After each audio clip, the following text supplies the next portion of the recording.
Argentina, the National Electoral Chamber published the final vote counting after August 13th primary elections, where the three main candidates are separate by less than 3% of the votes. In South Africa, more than 70 people died after a fire in a building in downtown Johannesburg. The government of Burkina Faso approved a bill authorizing the dispatch of military forces to neighboring Niger by mutual agreement with the neighboring country.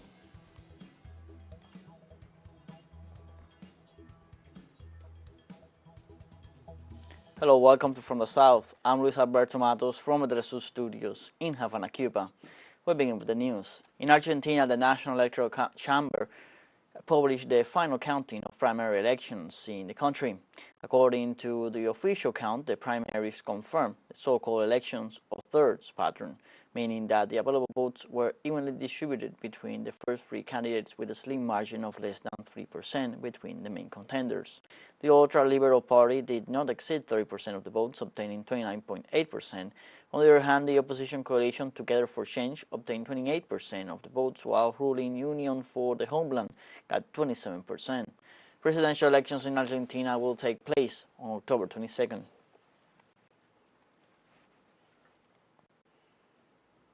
In Paraguay, public and private sector workers began a day of protest on Thursday in the city of Asunción to demand stability in the labor system.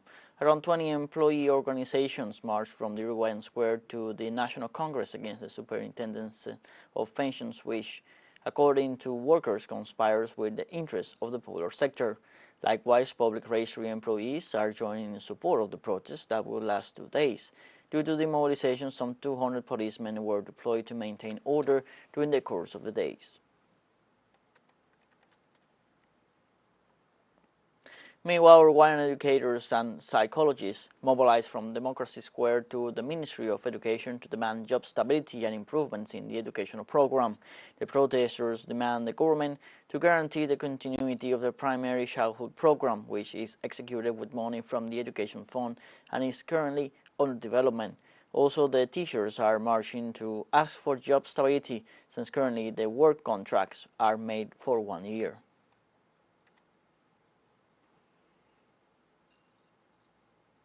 The Frente Amplio will question Thursday in Parliament the Minister of Environment, Robert Rouvier, on the Azarati hydraulic project awarded to a consortium and a first investment of $300 million. The project was granted to a private consortium and will have a cost of $900 million with a 20-year project. According to the government, the hydraulic works include a water treatment plant that will treat the water of the La Plata River to provide a solution to the water crisis and avoid further water emergencies. Minister Bouvier will have to answer some 80 questions from the representative of the Frente Amplio, Felipe Carballo, who expressed that the party's support for the minister will depend on the result of the questioning.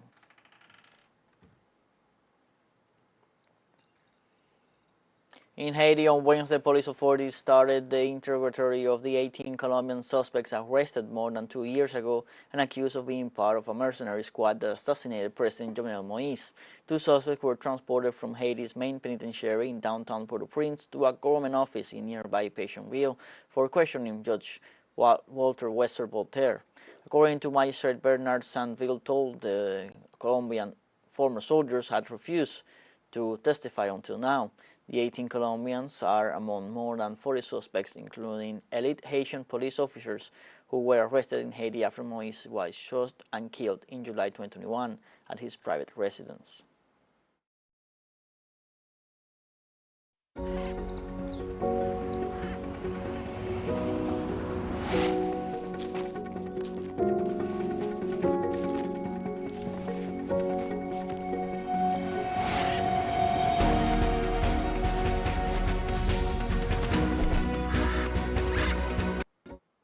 In a new episode of Venezuela on the Move, we travel to Guarenas, a community east of Caracas, the Venezuelan capital, where a family found a new source of income in goat breeding during the stall brought on by COVID-19.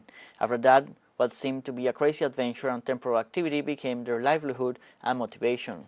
Our colleagues Adriana Sibori and Jesus Romero went to their farm in the mountains and got their story for us. Let's see. Work day begins at dawn. Every day, this couple makes these goats who they consider to be part of their family, from which they can obtain 300 liters of milk per season. For me, they are women with 4 legs, because everything is the same. The breastfeeding process, the birthing process, everything.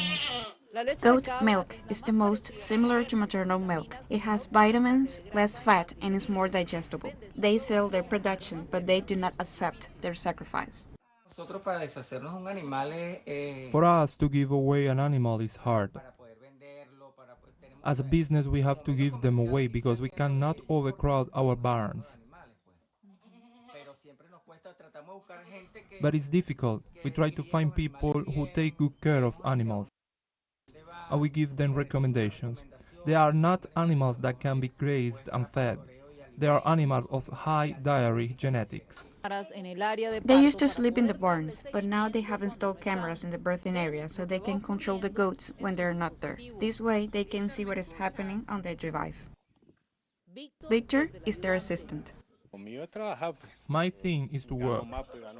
This way I earn more money, and I can provide for my family. The goats walk daily through these hills.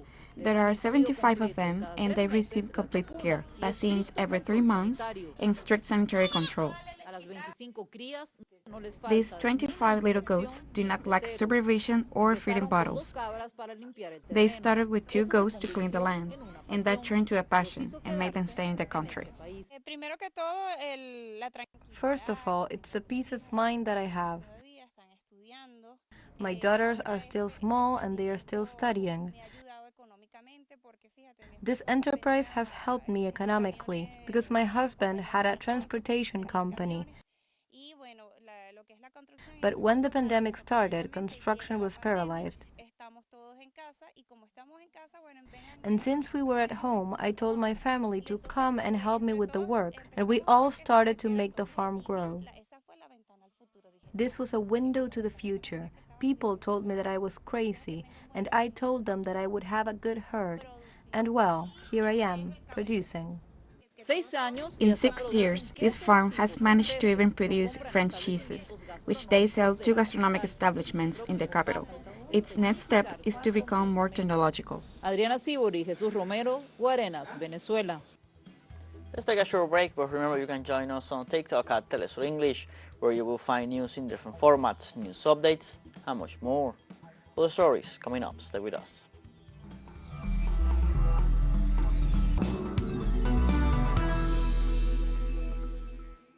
Welcome back from the south. In Canada, police west of Toronto warned drivers Wednesday to keep their car windows closed after a truck spilled boxes containing 5 million bees onto a highway. Halton Regional Police said they received a call early in the morning that boxes of bees had come off a truck and spilled onto the Wolf Line, north of Dundas Street in Burlington, Ontario. The scene prompted police to warn drivers to close their windows when passing and pedestrians to avoid the area. By mid-morning, police reported that most of the 5 million bees had been safely collected and the boxes were being removed, although some were left for the uncollected bees to return to them on their own. A summer honeybee colony has between 50,000 and 80,000 bees, according to the Canadian Honey Council, the National Beekeepers Association. Communicate by smell, by sight, and all that. So they will start to communicate in those ways and figure out their way home. So hopefully sooner rather than later. In the United States, Donald Trump has entered a plea of not guilty to the charges brought against him by Fulton County District Attorney Fani Willis for trying to overturn Georgia's presidential election results in 2020. By entering his plea, Trump opted to skip an in-person arraignment of the 19 suspects charged by Willis, which is scheduled to take place in Atlanta next week. For real estate magnate, political luck has not significantly changed in several months, even after being accused of almost 100 criminal charges in 4 different jurisdictions.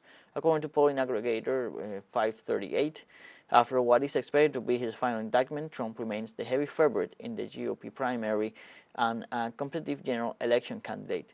The conclusion comes in an article that shows some fluctuations in Trump's level of support, but no change in his status as the frontrunner for the party's presidential nomination.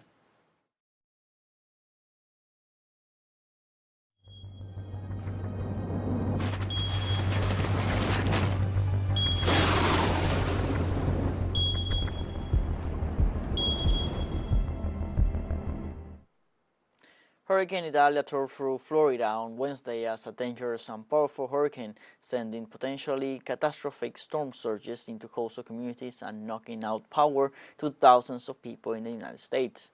The weather event made landfall as an extremely dangerous Category 3 hurricane in the sparsely populated swampy area of Big Bend, Florida, at about 7:45 a.m. local time.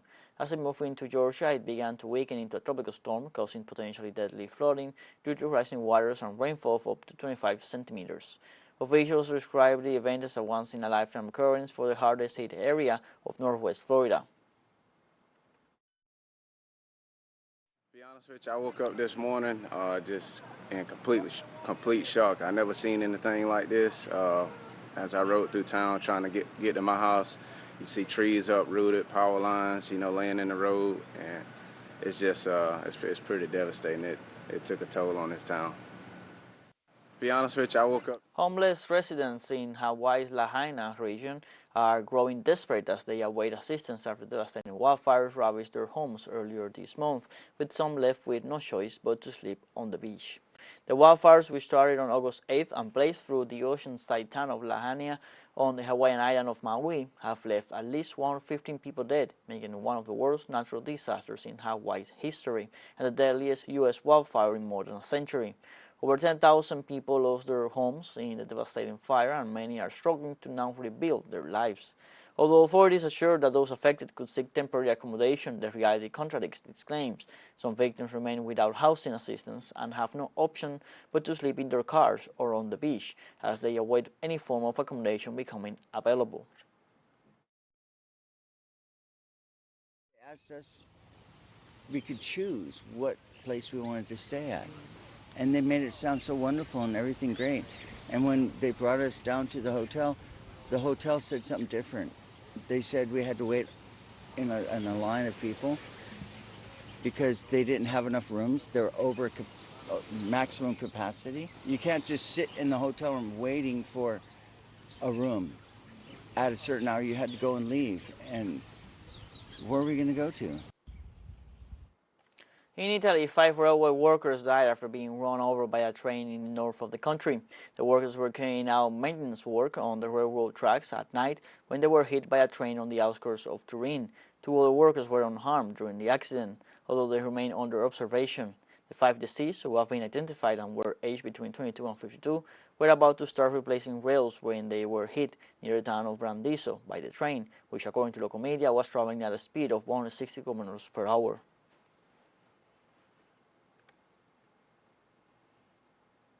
Belarusian leader Alexander Lukashenko on Thursday criticized what he called stupid demands by Poland and the Baltic countries for Wagner fighters taking shelter in the country. Lukashenko noted that the leaders of Poland and the Baltic countries are fomenting hysteria over the presence of Wagner Group members in Belarus. On August 28th, Polish Interior Minister Mariusz Kamiński demanded after a meeting with partners from Latvia, Lithuania and Estonia that the Wagner Group immediately leave the territory of Belarus, and said that Poland and the Baltic countries would close the border with Belarus and all border crossings in case of serious incidents. Wagner fighters took shelter in Belarus after staging a short-lived rebellion against Moscow's military leadership in June, sparking concern in neighboring countries. The leadership of Poland and the Baltic countries accuses Belarus of some mythical aggressive intentions that have never existed and cannot exist. They are whipping up hysteria about the presence of Wagner private military company employees on our territory. They have reached the point where they are already demanding their immediate withdrawal from Belarus. At the same time, they themselves are increasing military budgets and drawing large military formations to our borders. The simple answer: there should not be any foreign military personnel in Poland, Lithuania or any other Baltic countries. Then, one can also make claims about the presence of military personnel from other countries in Belarus. In the meantime, These are unreasonable and stupid demands. We have a second short break coming up, but before we invite you to visit our YouTube channel at teleSUR English, there you'll be able to rewatch our interviews, top stories, special broadcastings, and more. Hit the subscribe button and activate the notification bell to stay up to date on the world's most recent events. The final short break, don't go away.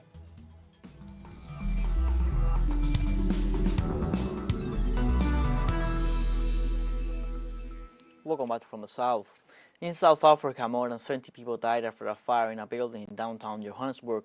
The spokesman for the city's emergency management services, Robert Mulaudzi, reported that the death toll from the fire rose from 63 to 73, but warned that this figure could increase.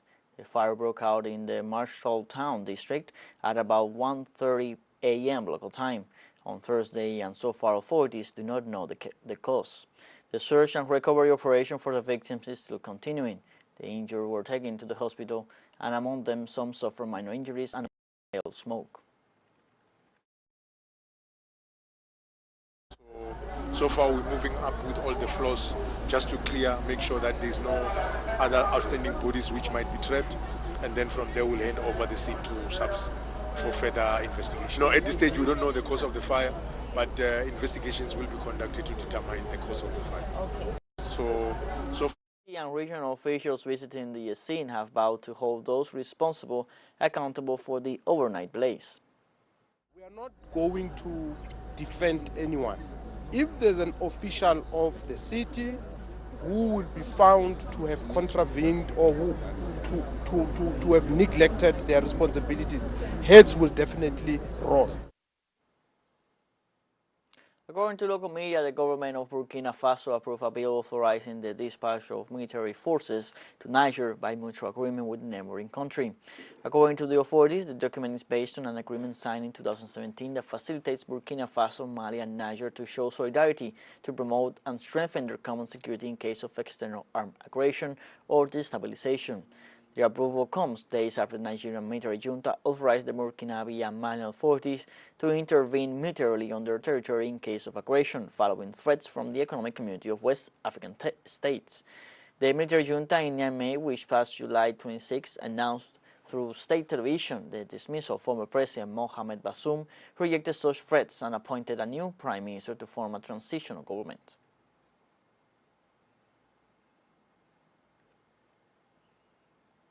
A Chinese government spokesperson on Thursday said that Beijing voiced serious concerns about trade and investment during recent talks with U.S. Commerce Secretary Gina Raimondo. The Chinese side expressed serious concerns about issues such as the Section 301 tariff on China, semiconductors policies, two-way investments restrictions, discriminatory subsidies, and sanctions on Chinese companies. China emphasized that generalizing national security is not conducive to normal economic and trade exchanges, and that implementing unilateral protectionist measures and is not in line with market rules and the principle of fair competition. This will only damage the security and stability of the global industrial and supply chains, undermine the enterprise's expectations of economic and trade cooperation, and destroy the atmospheres of cooperation. Hundreds of LGBTQ+ rights activists, couples, and their supporters marched in Nepal on Thursday to demand greater rights for gender minorities.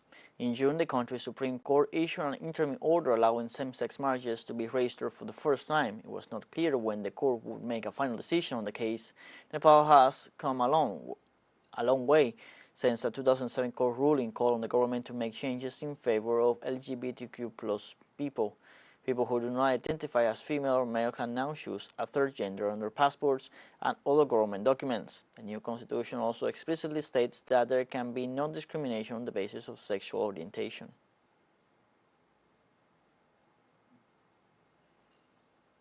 This month of August has left us with an unusual double of full moons. The 8th month of 2023 began with the sturgeon supermoon and now comes to an end with the blue supermoon. A second full moon in the same month is called blue, to differentiate it from the first one already seen this month. In addition, this blue moon is also a supermoon, which occurs when the Earth's natural satellite appears brighter than normal. The time of appearance of the supermoon can vary according to geographical location, being visible in countries in America, Europe, and Asia. This phenomenon can be enjoyed again in 14 years, as the next blue supermoon is expected to be in 2037. However, a regular supermoon is expected in September.